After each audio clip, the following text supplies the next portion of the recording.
Welcome to the brand new Draymond Green Show YouTube channel. Hit subscribe so you don't miss out on any of our content. You did the unthinkable. We've seen a couple guys attempt to do it. Then I think the latest and most popular was Big Baller Brand with the Ball family. You started Shaq, the apparel line, sneakers, clothes, and starting that as a household name, as the Shaquille O'Neal, most dominant player we've ever seen play. I remember sixth grade, a pair of shoes that my grandfather bought me from Kmart, I want to say. Shaqs. They were the kind of all white with the black down the middle, like through the sole, through the tongue. Kind of had like and $30. As a household name, as when people say premium, like you want to do premium things, you said, no, I'm going to have these $30 sneakers. Number one, how did you accomplish that? Because you're going up against Nike. You're now the president of Reebok, owner and president of Reebok. Adidas. You're going up against all these brands and you say, no, I'm going to go do my own.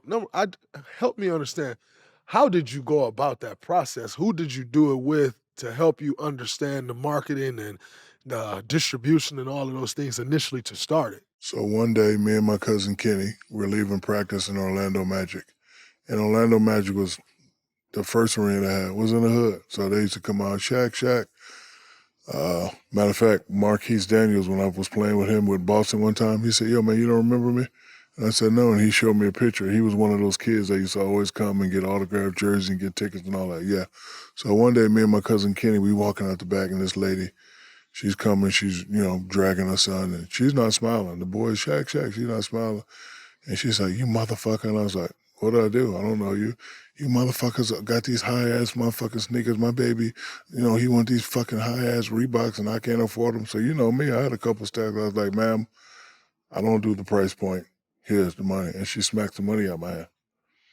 I don't want that. Won't you motherfuckers make an affordable shoe? And I'm riding in the car and I'm thinking, I was like, that was my mom and me. I asked my dad for some Jordans one time. That motherfucker looked at me like, man, you better get the fuck out my face. He looked at me like that. I had to cut grass and fucking wash car and sell lemonade and all that bullshit. And then by the time I got my $110, I was a size 15. I bought some 13s. That's why my toes all fucked. I ain't gonna show my toes on camera, but that's something like I tried to squeeze in those Jordans. So all that shit was going back to me. And I said, you know what? Call Reebok and tell them, after this, I'm gonna do my own thing. So if you look at this brand right here, and we're all creatures of our environment, Jordan has the what? The Jumpman. And this is the Dunkman. So when I was in college one time, the professor said, create something that you can see being sold in the future. And you know me, Shaq shirt, Shaq drawers, Shaq socks. So I was in marketing class, I was in business class, so I patented the Dunkman because that's how I dunk. I try to put my nuts in your face. So this right here, Dunkman, was created in 89, 90. And I just was going. And then I was talking to my dad about it. I was like, this shit might not work. I'm going up against these powerhouses. And he said something. He said, there's more poor people than there are rich people. Mm. I was like, shit. So, I think it only worked because I was a household name. Of course you had Jordan and all those guys, but I was saying, I'm Shaq. And the only thing that took me a while to get is, even though they're $30, you can't make them look like they're $30. Because you know how we get fucking criticized in the hood. And like people, I always hear stories how people usually get bullied for wearing my shoes. That's because their mindset wasn't right. I never made shoes that looked like $30. Yeah. I even went over to China and be like, motherfucker, I want the same leather. I want the same everything. So I just tried to keep the price point down. And that's why I did that, because, it was the right thing to do. And, when it was Reebok, another person, then me. Now it's just me and the shoe manufacturer guy. So, if you could go with Walmart, who has 50,000 stores, Kmart got that, and then it was a no-brainer. And then you get with all these companies and they say, okay, we don't want the Shaq brand. I'll say, okay, so I'll just create the Dunkman brand. So Dunkman was at Kmart and Shaq was at Walmart, and I just sat back. It wasn't like, because listen, back then, when I first came in, brother, I had so much money, I didn't need no more money. So I was like, if I don't make money, cool. But, I got a report one day that said, bro, you done sold, since you started this, you done sold 250. It's up to about 400 million pair now. But now I got this new company and we coming with that funk now. We about to, so we were downstairs, so we about to come mid-level and then, even upstairs. Because Magic Johnson said something to me very important. He said, it's okay to be the man, but at some point you want to start owning things. So this is what I own. This is mine. And, a lot of people like it and respect it. And I'm going to keep giving them stuff that looks good, but at a price that they can afford. In 2016, a friend of mine introduced me to authentic brand groups. I had no clue what the fuck it was, what they did, what it meant, how you go about it. As I've gained more business knowledge and contacts, I've learned more about what it is. And when I was introduced to Authentic Brands Group, I was actually introduced to it by this is who Shaq just partnered with. And I thought it was a very interesting lesson for me because it was this is who Shaq just partnered with, not this is who Shaq just sold his company to. Can you walk me through that process of you partner with authentic brand groups but necessarily didn't take all cash or something? Yeah, so ever since a youngster, jealousy motivates me. Jealous of Steph Curry. I wish I could fucking shoot like that. I'm jealous of Clay. I wish my jump shot was that motherfucking pretty. I'm jealous of Brown. He's almost a billionaire. I'm not. Instead of taking that jealousy and turning into hate, it turns into motivation. So I'm walking down Hollywood Boulevard and I'm like, how the fuck does Elvis, who's been dead for 60 years, still make money? So now I start studying. Because, bro, I'm walking down Hollywood, every fucking store, bro. Elvis shirts, hats.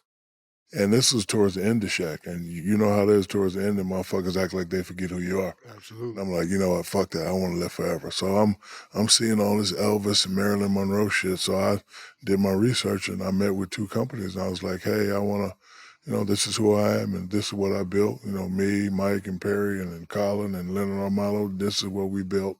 You'd be interested in, doing a partnership with it. And the first company's like, yeah, we want to buy it, we want to own it. I was like, how much you talking? Nope. And then, I met with, Authentic Brands. They said, hey, yeah, we want to buy it, want to be your partners. I said, well, can I invest in your company? So they wrote me a big check and I wrote them a big check and now I'm the number 2. And basically what this does is just make sure my name lives forever. And if it doesn't live forever, all the brands that we own, my business still lives together. And again, it's all about family. I have 7 kids. My kids got mad at me because I did a little speech and I was trying to be funny, but I was serious. We're not rich. I'm rich. So I want them to be able to work and understand and, because like I always show them what respectable nepotism is. I took my second son, Sharif, with me to a business conference and he was amazed that the Walmart family will make every member that wants to be, that work with the family, they'll make them take an aptitude test. And however you score on the test, that's where you're going to start at. So one guy who was a part of the Walmart family was very wealthy. He was like, I didn't take the test seriously, so my uncle made me shuffle shit for 2 years at the horse farm. But teaching him the business of horse manure business and how it was, so like he learned that. So Sharif was amazed. I was like, this is how it works, my brother. I'm here, but only the kids can take it boom, boom, boom, boom, bam. And that's what I'm, trying to, show my kids. We are getting closer to crowning an NBA champ. And with the action heating up on the court, hotter than ever, download the DraftKings Sportsbook app. It's great. I've got it. You should. Takes less than 90 seconds. Official sports betting partner of the National Basketball Association.